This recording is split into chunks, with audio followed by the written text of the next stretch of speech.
नमस्कार साथियों, आप सबका स्वागत है।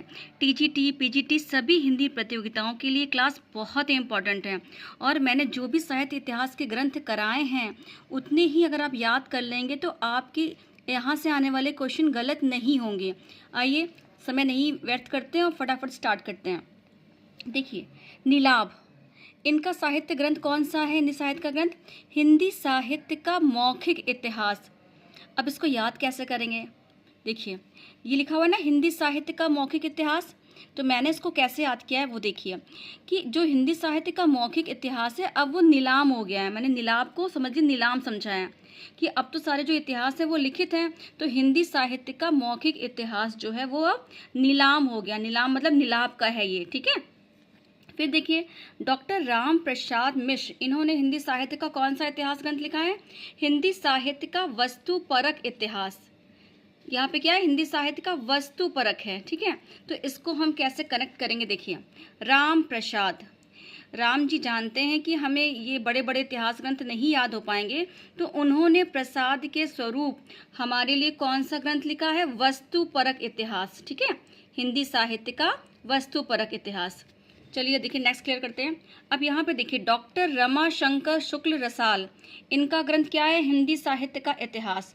अब देखिए, हिंदी साहित्य का इतिहास रामचंद्र शुक्ल का भी है और ये डॉक्टर रमाशंकर शुक्ल रसाल का भी है। याद रखिएगा आप, ठीक है, दोनों के नेम एक जैसे हैं।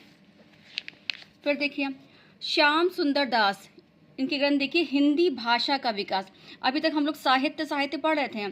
श्याम सुंदर दास, इन्होंने सोचा कि भाई साहित्य तो लिखना ही है लेकिन उसकी भाषा भी तो सुंदर होनी चाहिए, तो इन्होंने क्या लिख दिया? हिंदी भाषा का विकास।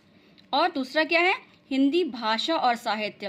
पहले इन्होंने हिंदी भाषा का विकास लिख दिया है, फिर इन्होंने कहा कि भाषा जो साहित्य में यूज हो। ये मैं कनेक्ट करने के लिए बता रही हूँ, आपको जैसे याद हो वैसे याद करेगा, ठीक है। तो इनके दो ग्रंथ हैं, हिंदी भाषा का विकास और हिंदी भाषा और साहित्य। चलिए नेक्स्ट देखते हैं। आचार्य नंद दुलारे वाजपेयी, इन्होंने भी लिखा है हिंदी साहित्य की 20वीं शताब्दी और आधुनिक साहित्य। देखिए, ये नाम थोड़ा डिफरेंट है ना, अभी तक हम लोग जो पढ़ते आ रहे हैं वो तो हिंदी साहित्य पे है या फिर हिंदी भाषा पे है। तो हिंदी साहित्य की 20वीं शताब्दी, मैंने इसको कैसे याद किया? आचार्य नंद दुलारे, नंद के दुलारे कौन है? कृष्ण, वो 20वीं शताब्दी में आए हैं, ठीक है। तो हिंदी साहित्य की 20वीं शताब्दी किसका है? नंद दुलारे वाजपेयी का, और इनका आधुनिक साहित्य भी है। अब ये देखिए, डॉक्टर भागीरथ मिश्र, इन्होंने लिखा हुआ है हिंदी काव्य शास्त्र का इतिहास। ये तो आपको याद ही होगा, ठीक है। अब नेक्स्ट देखते हैं, वियोगी हरि, इनका नाम भी पूछा जाता है। इनका पूरा नाम क्या है?